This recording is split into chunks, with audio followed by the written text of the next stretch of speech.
નમસ્કાર, આપ જોઈ રહ્યા છો મંતવ્ય ન્યૂઝ અને સીધો સંવાદ સાથે હું રોનક મોટવાડિયા. ખાસ વાત આજે અમદાવાદની શાળાઓની કરવી છે. હવે તમને એમ થશે કે અમદાવાદની શાળાઓની વાત કેમ? તો અમદાવાદની 15 જેટલી શાળાઓને બમથી ઉડાવી દેવાની ધમકી મળી. હવે વિચાર પણ એ થાય કે આ વિદ્યાર્થીઓનો દુશ્મન કોણ હશે?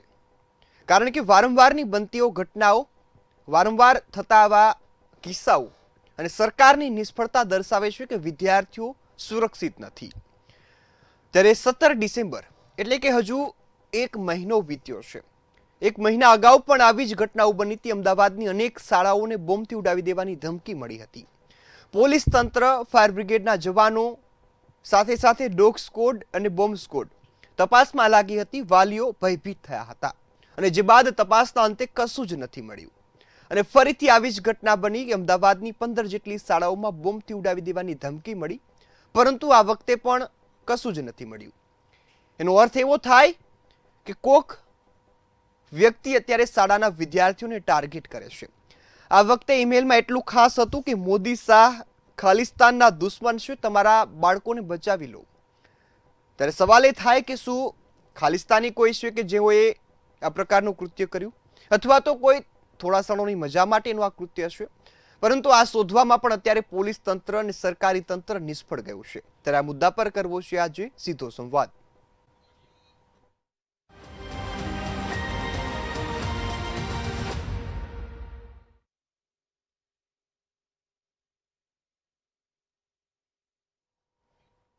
ત્યારે સરકારી તંત્ર નિષ્ફળ ગયું છે. વારંવાર આ સવાલ, આ શબ્દ એટલા માટે ઉચ્ચારવા પડે કારણ કે 17 ડિસેમ્બર 2025 એક મહિના પહેલા પણ આ જ મુદ્દા પર ડિબેટ હતી. આ જ મુદ્દાને લઈ સરકારના પ્રતિનિધિને સવાલ પણ થયા હતા અને આશા પણ એવી વ્યક્ત થઈ હતી કે હવે ફરીથી આ પ્રકારનું કૃત્ય નહીં થાય તેની કાળજી લેવામાં આવશે. પરંતુ સરકારે હજુ સુધી ઈમેલ મોકલનાર, એ ધમકી આપનારનું વળઘોરું નથી કાઢ્યું. આમ તો સરકારના પ્રતિનિધિઓ, સરકારના નેતાઓ એવા મોટા મોટા બણગાઓ ફૂંકે છે, દાવાઓ કરે છે કે ગુજરાતની જનતા સુરક્ષિત છે, ગુજરાતની જનતા માટે તમામ પોલીસ તંત્ર, સાથે સાથે આઈબી અને અનેક જે વિભાગો છે સતર્ક છે અને કોઈને પણ આંચ નહીં આવે તે પ્રકારનું કામ થાય છે. પરંતુ સવાલ અત્યારે એ પણ થાય કે શું તંત્ર ગંભીર છે પણ ખરા?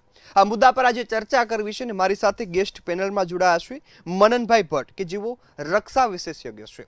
મનનભાઈ, આપનું ખૂબ ખૂબ સ્વાગત છે મંતવ્ય ન્યૂઝ પર. ખાસ વાત આજે બોમ્બની ધમકીની કરવી છે. મનનભાઈ, વારંવારની બનતી ઘટનાઓ, કદાચ ક્યારેક બોમ્બની ધમકી ખરેખરમાં મળશે તો પણ લોકો વિશ્વાસ નહીં કરે, કારણ કે મહિના દિવસની અંદર ફરીથી 15 જેટલી સ્કૂલોને આ ધમકીઓ મળી છે. આ સમગ્ર ઘટનાને જોઈ કઈ રીતે રહ્યા છો અને ખાસ ખાલિસ્તાન સાથેનો સંપર્કની જે વાત થઈ રહી છે, સુરક્ષા કેટલી? જુઓ, સૌથી પહેલી વાત તો હું એમ કહીશ કે સુરક્ષા એજન્સીઓની જ્યારે વાત હોય ને, પછી પોલીસ હોય કે સેના હોય, તો અમે કોઈ પણ ધમકીને, કોઈ પણ અલાર્મ, ફોલ્સ એલાર્મને નબળો ગણતા નથી. એટલે જ આપણે જોયું કે જે રીતે બોમ્બની ધમકી મળી, પોલીસ ખાતું તરત એક્શનમાં આવ્યું અને દરેક સ્કૂલોમાં તપાસ કરવામાં આવી. એટલે ભલે વાઘ આવ્યો ને વાઘ હોય કે પછી અત્યારે ગીધર ધમકી હોય, પરંતુ આ બાબતોને સિરિયસલી લઈ અને બાળકોનો જીવ, આપણા બાળકોનો જીવ આપણા માટે બહુ ઇમ્પોર્ટન્ટ છે, ફેમિલીઝ બહુ ઇમ્પોર્ટન્ટ છે, એટલે પોલીસે તરત એક્શન લીધી છે.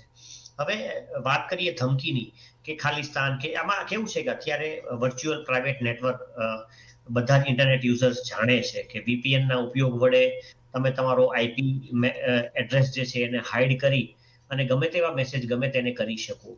તમે તમારી કોઈ પણ ઓળખાણ આપ્યા વિના એવા ઘણા ઈમેલ સર્વર્સ છે જેની અંદર રોકેટ મેલ ને એવા, કે જેની અંદર તમે તમારા એનોનિમસ ઈમેલ આઈડી ક્રિએટ કરી શકો, જેને માટે તમારે કોઈ મોબાઈલ વેરિફિકેશનની જરૂર નથી.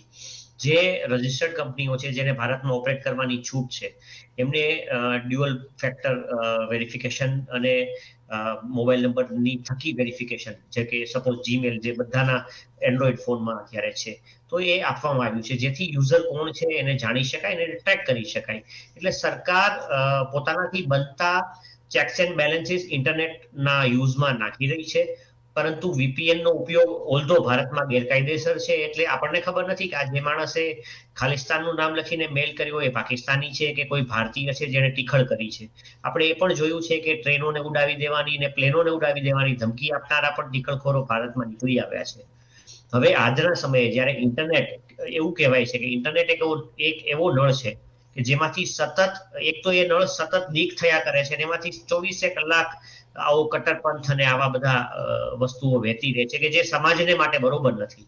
હવે એના પર સંપૂર્ણપણે લગામ કસવી અશક્ય છે. અને એમાંય જ્યારે આજના સમયમાં એઆઈ જે રીતે કૂદકે ને ભૂસકે આગળ વધી રહ્યું છે એ જોતા એવું કહી શકાય કે સરકાર પોતાના પ્રયત્નો તો કરી જ રહી છે, પરંતુ ઇન્ટરનેટ પર સંપૂર્ણપણે લગામ કસવી અશક્ય છે. એટલે આવા પ્રકારના ઘટનાઓને બનાવો બનતા રહેશે. અને ખરેખર આપણે આપણી ગુજરાત પોલીસને દાદ આપવી પડે, અમદાવાદ પોલીસને દાદ દેવી પડે કે એમણે આ ધમકીઓને આવી ધમકી આપણે જોયું કે હમણાં છેલ્લા 2 મહિનામાં આવી બીજી ધમકી આવી છે અને છતાં પણ બધી જ વસ્તુઓને સિરિયસલી લઈને એ લોકો કામ કરી રહ્યા છે. એટલે તમે કહ્યું ને, બહુ રિલેવન્ટ વાત છે કે લોકો કંટાળશે, નો ડાઉટ લોકો કંટાળશે, પરંતુ સુરક્ષા બળો કંટાળશે નહીં. અને આપણી સુરક્ષા માટે એ લોકો સતર્ક છે અને એક્શન્સ એમણે લીધા છે. એટલે એ ખરેખર બહુ સારી વાત છે. જી બિલકુલ. મનનભાઈ, ખાસ વાત જ્યારે ધમકીની કરતા હોય કે હવે મહિના દિવસની અંદર ફરીથી શાળાઓને ટાર્ગેટ કરવામાં આવી અને આ વખતે પણ જ્યારે તપાસના અંતે એવું કશું નથી મળ્યું કે કોઈ શંકાસ્પદ વસ્તુ હોય અથવા તો બોમ્બ હોય, ત્યારે હવે આખરે જો કદાચ આવી જ પરિસ્થિતિ રહે તો લોકોએ વિશ્વાસ કરવાનું છોડી દે અને ક્યારેક ઘટના સત્યમાં બને ત્યારે પણ એ ઘટનાનો ભોગ બને છે. તો આવી પરિસ્થિતિમાં હવે શું કરવાનું? જુઓ, ઇન્ટરનેટ મેં કહ્યું એ રીતે કે જ્યારે ઇન્ટરનેટ ખુલી ગયું છે, વિશ્વ વર્લ્ડ વાઇડ વેબ ઓપન થયા પછી ટીખળખોરો ક્યાંય પણ બેસીને કંઈ પણ કામ કરી શકે છે. એટલે ટીખળ થઈ છે કે ખરેખર બોમ્બ મુકાયો છે એ તમે જજ ના કરી શકો.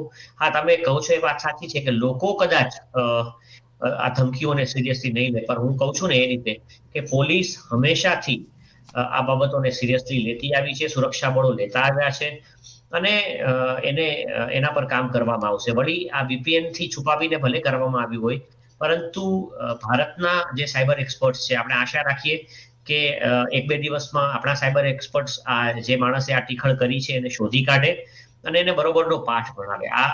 આવા લોકો કે જે આવી ટીખળો કરે છે એમને પબ્લિકમાં લોકોને ખબર પડે ને એવી રીતે સજા થવાની જરૂર છે, જેથી સતત આજે લોકો ભયના માહોલમાં જીવવા મજબૂર બન્યા છે એવું ન બને. જી બિલકુલ. મનનભાઈ, ખૂબ સરસ વાત કરી કે લોકોને જે રીતે દેખાય એ રીતે સજા કરવાની જરૂર છે. જો કદાચ વરઘોડાની જે પેટર્ન ગુજરાતમાં ચાલતી આવે છે કે આરોપીઓનો વરઘોડો કાઢવો, તેમને જાહેરમાં સજા આપવી, જો આ ધમકી મોકલનાર વ્યક્તિ સાથે આ પ્રકારની જો સજા થાય તો કદાચ એ વિશ્વાસ બંધાય. કારણ કે મને જ્યાં સુધી આ ઘટનાઓની પરિસ્થિતિની વાત જો યાદ છે તો ત્યાં સુધી હજુ સુધી કોઈ એવો આરોપી પકડાયો નથી અથવા તો સામે નથી આવ્યો. આમાં સત્યતા શું છે? આપ શું માનો છો? જી, મેં કહ્યું ને એ રીતે કે જુઓ, આ ઘટના જો આમાં કેવું છે કે આપણને ઘણી વાર વિમાનમાં બોમ્બની અફવાઓ હોય છે, પણ આવું ક્યારેક જો ખરેખર બને તો પછી જો આ સમયે આપણે સતર્કતા ન રાખી હોય, આપણે જોયું કે દિલ્હીમાં કેટલો મોટો આતંકી હુમલો પોલીસ સતર્કતાને લીધે અને પ્રિએમ્પ્ટિવ સ્ટેપ્સ લેવાને લીધે ટાળી શકી. આપણે ઘણા બધા લોકોના મૃત્યુ નિવારી શક્યા. એટલે ક્યારે પણ પોલીસ હોય કે સરકાર હોય, સુરક્ષા બળો હોય, એ લોકો આવી ઘટનાઓને હળવાશથી નથી લેતા. એ ખરેખર બહુ સારી વાત છે. અને લોકોની વાત કરીએ તો મને ખરેખર ગર્વ છે કે જ્યારે ઓપરેશન સિંદૂર સમયે આપણને જ્યારે તાલીમ આપવામાં આવી કે ઇન કેસ ઓફ જ્યારે કોઈ કુદરતી આપદા આવે કે જ્યારે કદાચ યુદ્ધ થાય તો એવે સમયે આપણે કઈ રીતે રિએક્ટ કરવાનું છે, સ્કૂલ્સમાં કેવી રીતે ઇવેક્યુએશન કરવાનું છે, તો એ ડ્રિલ્સ પણ આપણે બહુ સારી રીતે કરી હતી. એટલે હું સમજુ છું ત્યાં સુધી આ પણ ઘણીવાર એમ કહો આપણે જોઈએ છે કે એરપોર્ટ પર ફાયરની ડ્રિલ થતી હોય છે, એરપોર્ટ પર બોમ્બ ધમાકાની ડ્રિલ થતી હોય છે, પછી આપણે છાપામાં એવું વાંચીએ છીએ કે મોક ડ્રિલ હતી. તો આને એક મોક ડ્રિલ સમજીને આ ધમકીઓને દુશ્મન ભલે કોઈ કે માનવજાતના દુશ્મનો છે કે જે લોકો આવી રીતે ડર અને ધમકીઓ આપે છે, પરંતુ એને એક મોક ડ્રિલ સમજીને, એને એક એક્સરસાઇઝ, એક કસરત સમજીને જો બાળકો, શિક્ષકો અને એના માતા પિતાઓ જો એ લોકો કામ લેશે, જો આપણે કામ લેશું પોઝિટિવલી, હું કહું છું ભલે એનો ઈરાદો ભલે નેગેટિવ હોય, પણ એને અને ખાસ કરીને જે લોકો નેગેટિવ લોકો છે, જે આતંકીઓ છે કે પછી જે સમાજ વિરુદ્ધના તત્વો છે, એ લોકો ગેરસામાજિક લોકો જે છે, એ લોકોને પબ્લિસિટી જોઈએ છે. એટલે આવા લોકોને પબ્લિસિટી ન આપતા તકેદારીના જે પગલા છે, જે એવેક્યુએશનની જે ડ્રિલ છે, એને વ્યવસ્થિત રીતે કરીને એક તાલીમનો ભાગ છે. આવી જ કંઈક તાલીમ, આવી જ ઇવેક્યુએશનની તાલીમ તમને યાદ હશે કે અમિતભાઈ શાહે સમગ્ર દેશમાં કરાવી હતી. તો આ તો એક સ્કૂલના બાળકો માટે એક લર્નિંગ લેસન છે એવું હું માનું છું. અને હું તમને વાત કરીશ મારા નૌસેનાના સમયની. હું જ્યારે ભારતીય નૌસેનામાં હતો ત્યારે રોજ અમે લોકો શિપની અંદર જ્યાં અમે પોસ્ટેડ હોઈએ તો એ શિપના દરેક કોઈને કોઈ અલગ અલગ કમ્પાર્ટમેન્ટમાં આગ લાગી છે એવો મેસેજ મેઇન બ્રોડકાસ્ટ ઉપરથી વહેતો કરવામાં આવે અને એ આગને ફાઇટ કરવા માટે જે ડ્યુટી પર લોકો છે એમણે શું કરવાનું એની ડ્રીલ એમણે રોજ કરવાની. એટલે એકચ્યુઅલમાં જ્યારે આગ લાગે તમે રોજ એ ફાયરને ફાઇટ કરવાની પ્રેક્ટિસ કરતા હો તો ખરેખર જ્યારે આગ લાગે તો એ આગ સાથે લડવા માટે, એ આગ સામે લડવા માટે તમે વધુ સક્ષમ બની જાઓ છો. એટલે હું તો એવું કહું છું કે પોલીસને સાથ સહકાર આપીએ અને આ જે ડ્રીલ થઈ છે એને મોક ડ્રીલ સમજીને કે સાચી ડ્રીલ સમજીને પણ દરેક વખતે હું તો કહું રોજ જો ડ્રીલ કરાવે ને તો રોજે પણ એ ડ્રીલને ટૂંક સમયમાં આપણે આપણો ઓછામાં ઓછો શિક્ષણનો સમય બગડે એવી રીતે આ ડ્રીલને પાર પાડીએ. કોઈ અંધાધૂંધી ન સર્જાય, કોઈ કાયોસ ના સર્જાય અને ફટાફટ બધા સ્કૂલની બહાર નીકળે, અડધી કલાકની અંદર સ્કૂલ આખી ચેક થઈ જાય અને બધા પાછા પોતાનું ભણવા માંડે. કેમ કે આવી ધમકીઓ ઇન્ટરનેટ ખુલવાથી જે આવી ઘટનાઓ બને છે એનાથી બાળકોનું શિક્ષણ પર રોકાવું ન જોઈએ અને ધમકીને આપણે સરળતાથી કે પછી હળવાશથી પણ નથી લેવાની. એ બધાની સાથે જો એક વચનો માર્ગ કાઢવો હશે તો આવું કંઈક પ્રોફેશનલી બધા સ્કૂલોએ અને બાળકોએ તૈયાર થવું પડશે કે જેથી કરીને ગભરાયા વિના એક ડ્રીલ અથવા મોક ડ્રીલ તરીકે આ જે એક્સરસાઇઝ છે એને આપણે પાર પાડી શકીએ. જી બિલકુલ. મનનભાઈ ખૂબ સરસ વાત કરી કે કોઈ પણ વસ્તુ સંપૂર્ણ રીતે ત્યારે જ શીખાય કે વારંવાર તેની પ્રેક્ટિસ કરવામાં આવે. અત્યારે ભલે દુશ્મનો ગભરામણ, ડરનું માહોલ પેદા કરવા માટે આ જે પ્રકારનું કૃત્ય કરતા હોય, પરંતુ સવાલ એ પણ એક થાય કે ખાસ જો લોકો અત્યારે કોઈ પણ ધમકી મળે તો સતત એ તમામ જે વિદ્યાર્થીઓના માતા પિતા છે તાત્કાલિક સ્કૂલે પહોંચી જતા હોય છે અને પોતાના એક બાળકને બહાર કાઢવાનો સૌથી પહેલો પ્રયત્ન કરતા હોય છે. હું માનું છું ત્યાં સુધી જો તમામ પ્રકારના જો વાલીઓ આ પ્રકારનો પ્રયત્ન કરે તો ક્યાંક એ જે પરિસ્થિતિ છે તેમાં વધુ ગંભીરતા પણ આવી શકે અથવા તો વધુ લોકોનો જીવ જાય આવી પણ ઘટનાઓ બનતી હોય. તો ખાસ આવી પરિસ્થિતિમાં વાલીઓએ વિચારવું શું અને વર્તવું કઈ રીતે? જી, મને સમજાય છે ને ત્યાં સુધી આમાં વાલીઓએ વિચારવાની, કેમ કે વાલીઓ આને માટે ટ્રેન્ડ નથી. આને માટે આપણી ફાયરની ટીમ, આપણી પોલીસની ટીમ એ લોકો ટ્રેન્ડ છે. તો કેમ નહીં આપણે આવી ઇવેક્યુએશન ડ્રીલ્સની પ્રેક્ટિસ જે અમિતભાઈ શાહે આપણા દેશના ગૃહમંત્રીશ્રીએ જ્યારે ઓપરેશન સિંદૂર સમયે કરાવી હતી તો એ ડ્રીલની પ્રેક્ટિસ કેમ ફાયર અને પોલીસ ડિપાર્ટમેન્ટ જઈને રવિવારે સ્કૂલોમાં નથી કરાવતું? ચાલો ને કરીએ. આખા દેશમાં હું તો કહું છું ન કેવળ ગુજરાતમાં કે આપણા પાટનગર અમદાવાદમાં કે ગાંધીનગરમાં પરંતુ આખા દેશમાં આવી ડ્રીલ્સ કરીએ. ફાયરની ડ્રીલ, ઇવેક્યુએશનની ડ્રીલ, ભૂકંપ આવે તો શું કરવું, આગ લાગે તો કેવી રીતે, એક ઇવેક્યુએશન પોઈન્ટ બનાવવામાં આવે અને પેરેન્ટ્સને પણ જ્યારે પણ આવો કોઈ મેસેજ આપવામાં આવે ત્યારે એમને કઈ રીતે, જેમ કે ભારત એક એવો દેશ છે કે જ્યાં દરેક જગ્યાએ લોકોની સંખ્યા ખૂબ પર કેપિટા જે આપણી માણસોની વસ્તી છે ખૂબ વધારે છે.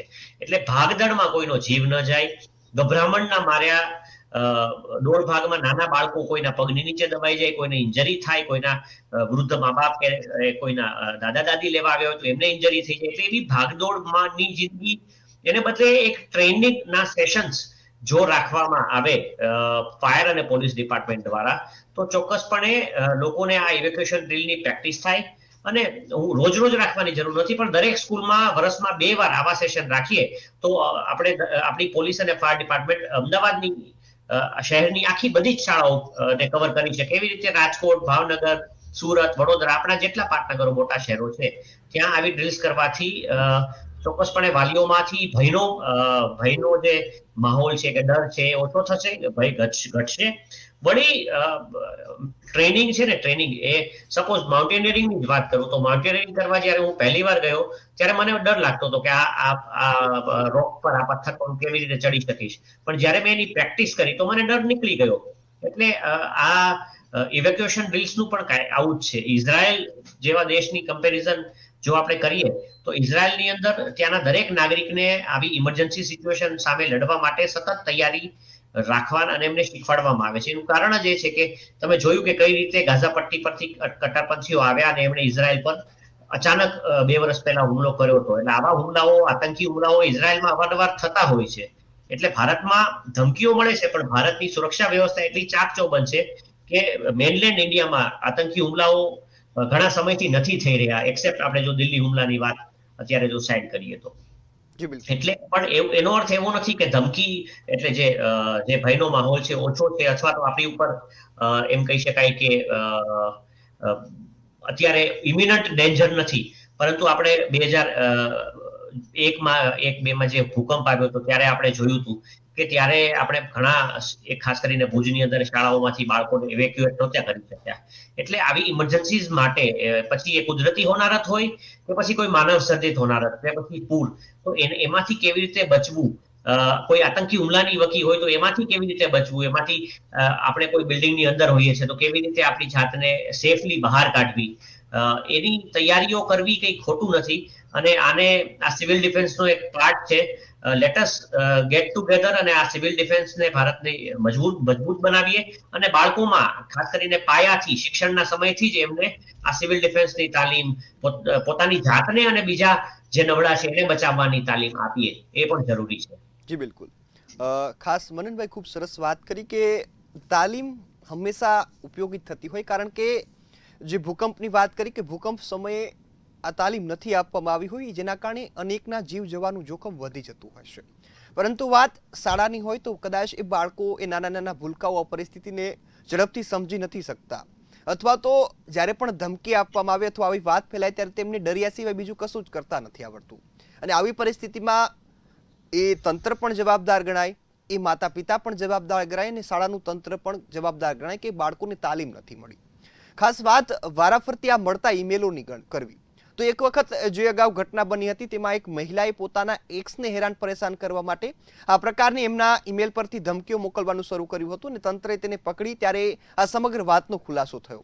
તો ગુજરાતમાં વારંવાર બનતી ઘટનાઓ પણ આવી કોઈ એક કાવતરું હોઈ શકે, અથવા તો જે માનવ વિરોધી વર્તન કે તેમના મનમાં કંઈક ને કંઈક કોકને નુકસાન પહોંચાડવાની ભાવના હોય, કોકને હેરાન કરવાની ભાવના હોય, જે રીતે આપણે કોઈ ફિલ્મોમાં જોતા હોય કે એક વ્યક્તિ એ માનસિક રીતે એ પ્રકારની સ્થિતિમાં હોય કે લોકોને નુકસાન પહોંચાડવાના વિચારો સતત આવતા હોય, તો આમાં કોઈ દેશ વિરોધી જે તત્વ નહીં પરંતુ કોઈ એવું વ્યક્તિ કે જે માનસિક રીતે પરેશાન હોય એવું હોઈ શકે ખરા? આપને શું લાગે છે? મેં અગાઉ કહ્યું એ રીતે કે કોઈ માનસિક, તમે પણ બહુ સાચી વાત કરી અને હું કદાચ અમુક અંશે એગ્રી પણ થાઉં છું કે માનસિક રીતે વિક્ષેપ વ્યક્તિ હોય તો જ આવા પ્રકારની ધમકી ભર્યા ઈમેલ કરે. અને જુઓ, આજના સમયમાં, સ્ટ્રેસફુલ સમયમાં માણસનું કોની ડગલી ક્યારે ચસકી જાય ને નક્કી નથી. માણસને હવે તો કેવું છે, પહેલા કોઈ લોકોને કામનો સ્ટ્રેસ આવતો, હવે આજકાલના સમયમાં તો તમને સોશિયલ મીડિયામાં લાઇક્સ ન મળે તોય માણસને સ્ટ્રેસ આવવા માંડે છે.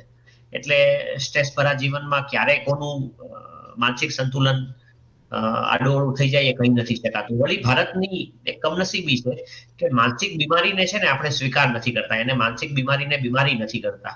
માનસિક બીમારી પણ તાવ કે પછી લાંબા તાવ કે પછી કોઈ વાયરલ ઇન્ફેક્શન જેવી જ બીમારી છે, એની સારવાર કદાચ થોડોક સમય લે છે, પરંતુ એની સારવાર શક્ય છે. અને હું તો મને યાદ છે કે કોવિડ સમયે, જ્યારે કોવિડમાં લોકો ખાલી એમ્બ્યુલન્સના અવાજથી ગભરાઈ જતા ને, એવે સમયે સૌરાષ્ટ્ર યુનિવર્સિટીમાં જે સાયકોલોજી ડિપાર્ટમેન્ટ છે તેમણે ફ્રીમાં કાઉન્સેલિંગ સેશન્સ ચાલુ કર્યા હતા અને એક નંબર વહેતો કર્યો હતો કે જેમાં એ લોકો 24 કલાક સ્ટુડન્ટ્સ અને ત્યાંની ફેકલ્ટીઝ એ લોકો એ નંબરને મેન કરતા અને કોઈ પણ વ્યક્તિ પોતે જે સ્ટ્રેસમાં છે, ડિપ્રેશનમાં જતા રહ્યા છે કોવિડની ડરથી, ઘરમાં કોઈને કોવિડ થઈ ગયો છે, પોતાને કોવિડ થઈ ગયો છે અને કોવિડ કરતા વધારે ડિપ્રેશન ડરાવી રહ્યું છે, તો એ લોકોનું કાઉન્સેલિંગ કરતા અને એનાથી ઘણા લોકોના જીવ બચ્યા છે, ઘણા લોકોને માનસિક સધિયારો મળ્યો છે. એટલે માનસિક તકલીફોને પણ ક્યાંક ને ક્યાંક એક સ્વીકાર્ય બીમારી તરીકે સ્વીકારવાની ને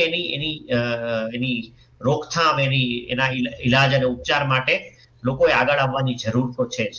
જી બિલકુલ. મનનભાઈ ખૂબ સરસ વાત કરી. હવે વાત એ પણ આવે કે સતત મળતી ધમકીઓથી કદાચ લોકો ડરનો માહોલ મૂકી દે, પરંતુ આપે જે રીતે વાત કરી કે આઈપી એડ્રેસ ટ્રેક નથી થતું અથવા એની વખતે એમનું નામ અથવા તો સરનામું પણ જાહેર નથી થતું, તો ખાસ રક્ષા વિશેષજ્ઞ છું, હું આપને પૂછીશ કે આ જે આ તત્વો છે તેને પકડવાનો રસ્તો કોઈ ખરો કે જેનાથી લોકો એ વ્યક્તિને જોઈ શકે અને એની સજા જે થતી હોય તે જોઈ શકે ખરા? જો હું રક્ષા વિશેષજ્ઞ તો છું, પણ હું સાયબર એક્સપર્ટ નથી. એટલે વીપીએન ની જે સુરક્ષા છે, વીપીએન દ્વારા અને ઇન્ટરનેશનલી આવા ઘણા બધા વીપીએન છે, જેમાંથી એવા વર્ચ્યુઅલ પ્રાઇવેટ નેટવર્ક જેને કહેવાય, જેમાંથી ઘણા વર્ચ્યુઅલ પ્રાઇવેટ નેટવર્ક ઉપર ભારતમાં પ્રતિબંધ છે. તમે ભારતમાં એને એક્સેસ ન કરી શકો, પરંતુ ડાર્ક વેબ છે.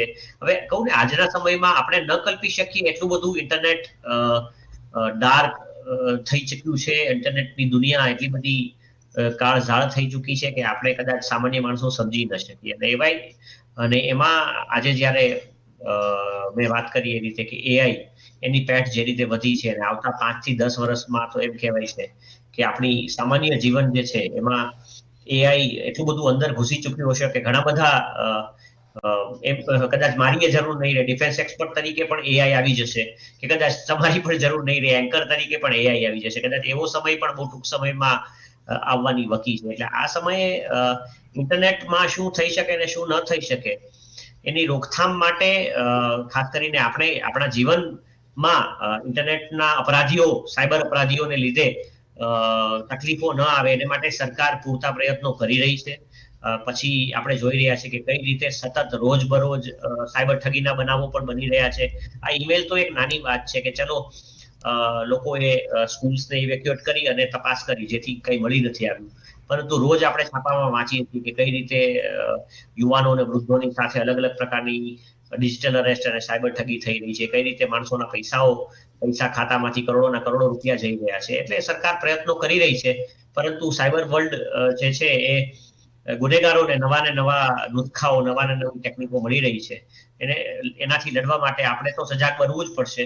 પરંતુ સરકારે પણ સતત પોતાની જે સાયબર ફાઇટિંગ કેબિલિટીઝ છે, સાયબર ક્રાઇમ સામે લડવાની જે તાકાત છે એને વધારવી પડશે. અને આપણે આશા રાખીએ કે આ વખતે પણ જેને આપણને આ હેરાન કર્યા છે, આ સ્કૂલોને ઇવેક્યુએટ કરવી પડી છે, જે લોકોને લીધે, આ 9 સ્કૂલોને, એ માણસને, એ વ્યક્તિઓને જે હોય એને પકડવામાં આવે ને એને સજા થાય. જી બિલકુલ. ખાસ મનનભાઈ, વાત ખાલિસ્તાનની આવે કે અત્યારે ખાસ જે ખાલિસ્તાનને લગતો એ મેસેજ પણ આ ઈમેલમાં આ વખતે મળ્યો છે. ગઈ વખતે આ પેટર્ન હતી, એ પેટર્ન હતી ખાલી ઉડાવી દેવાની. અને હવે પ્રજાસત્તાક દિવસ એટલે કે 26મી જાન્યુઆરી પણ નજીક આવે છે, તો આ સમગ્ર જે અત્યારે પરિસ્થિતિ સર્જાય છે એને કઈ રીતે જોઈ રહ્યા છો, ને લોકોએ ખાસ સાવચેતી શું રાખવી? હા, જુઓ, જ્યારે ભારતના રાષ્ટ્રીય તહેવારોની ઉજવણીની વાત હોય ને, ત્યારે આપણા દેશના દુશ્મનોને આપણે આંખમાં ખટકીએ છીએ. આપણી આઝાદી, આપણું સાર્વભૌમત્વ ઘણા બધા લોકોને નથી ગમતું, ઘણા દેશોને પણ નથી ગમતું. એટલે આપણા દેશના વિરોધીઓ, આપણા દેશના દુશ્મનો, આપણા પાડોશી દેશો, ત્રણ તરફથી દુશ્મન દેશોથી ઘેરાયેલો એવો દેશ છે ભારત.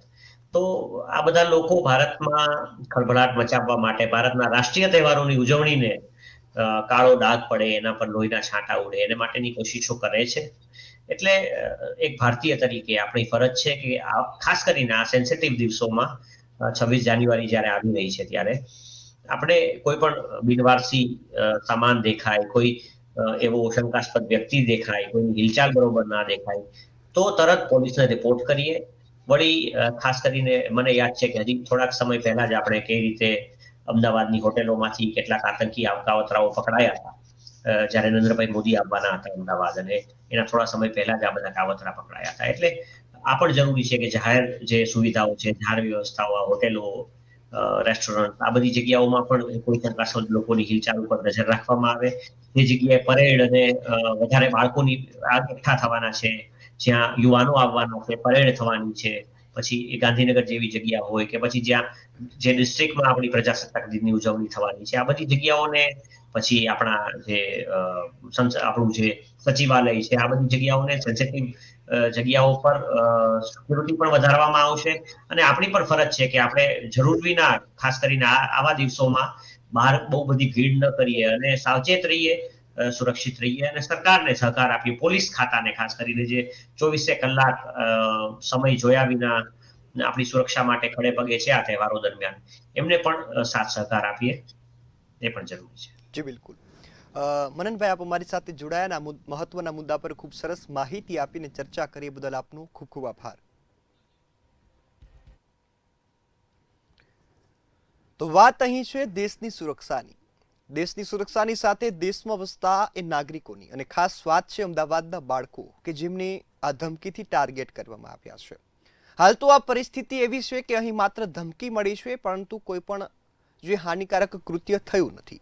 પરંતુ આશા રાખીએ કે આગામી સમયમાં પણ આવું કૃત્ય નહીં થાય અને ખાસ વાલીઓ, બાળકો, શિક્ષકો અને સાથે સાથે તમામ જે નાગરિકો છે તે આવી પરિસ્થિતિને કઈ રીતે પહોંચી વળવું એ પણ તાલીમ મેળવશે. સરકાર પણ સતર્ક થશે અને આવી ધમકીઓ આવતા અટકાવશે.